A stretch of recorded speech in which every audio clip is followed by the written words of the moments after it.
Melbourne, Serena Williams' bid for a record-equaling 24th Grand Slam title was brought to a halt in sensational style at the Australian Open Wednesday by Karolina Pliskova, but fellow former champion Novak Djokovic cruised into the semi-finals.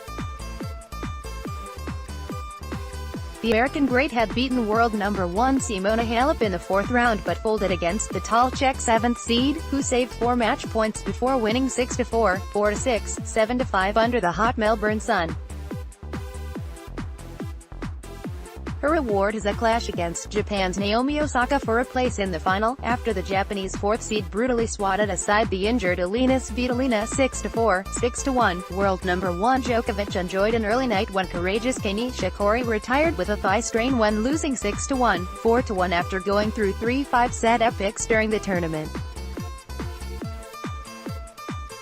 It kept the Serb's bid for a record 7th Australian title on track, and he will now meet French 28th seed Lucas Pouille, who beat power-serving Canadian Milos Raonic 7-6, 7 quarters, 6-3, 6-7, 2 sevenths, 6-4 to make his first Slam semi. Lucas Pouille had never won a match in Melbourne before this year.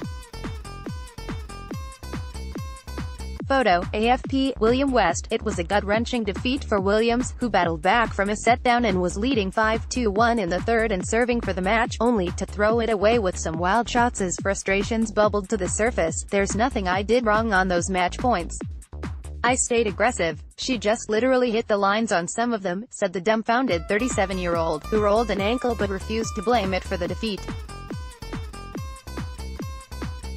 Since returning last year from giving birth, Williams has made 4 unsuccessful attempts to match Margaret Court's longtime standing 24 Grand Slam titles, and the wait continues with the French Open in May. Her next chance. "The big picture for me is always winning," she added. "I'm not going to sit here and lie about that. It hasn't happened yet, but I feel like it's going to happen." Serena Williams cut a frustrated figure on court. Photo, AFP, Peter Parks. For Pliskova, it is only her 3rd semi-final at a major.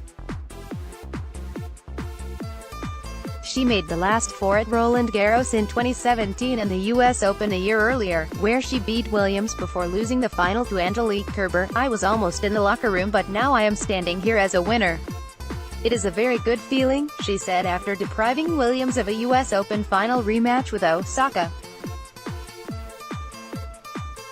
Osaka asked about facing Osaka next. Pliskova replied, "She's dangerous, but nobody is more dangerous than Serena." A focused Osaka rolled past Ukraine's Svitolina, who was troubled by neck and shoulder problems. Despite the Ukrainians suffering, it was nevertheless a serious statement from the steely-eyed Osaka, who was playing the sort of tennis which drove her to the US Open title. "I tried to be consistent. It's unfortunate that she got injured, but playing against her even when she was injured was still really tough," said the 21-year-old. "I just had one goal, to try as hard I can and not get angry. I didn't do that really well in the last 2 rounds and I did that today, so I'm really happy with the way I played." Japan's Naomi Osaka saw off the Ukraine's Alina Svitolina in their quarterfinal match on day 10 of the Australian Open. Photo, AFP, Jules Samad. The win ensured she became the first Japanese woman in the Final Four since Kimiko Date in 1994. Djokovic, who is targeting a 15th Grand Slam title, endured his own tough 4th round showdown with Daniil Medvedev and said he was glad to get off court early. "As they say, this is exactly what the doctor ordered for me after the match 2 nights ago," he said. "Not to spend too much time on the court. I've had plenty of matches so far this year and I am in another semi-final and I will do everything to get ready for that one." Novak Djokovic is targeting a 15th Grand Slam title. Photo, AFP, Greg Wood. Pouille had never won a match in Melbourne before this year but has recruited 2006 Australian Open champion Amelie Mauresmo to his team and said it was paying off. "I started a new adventure with my team, with Amelie. I enjoy being on the court again and that is the most important," he said.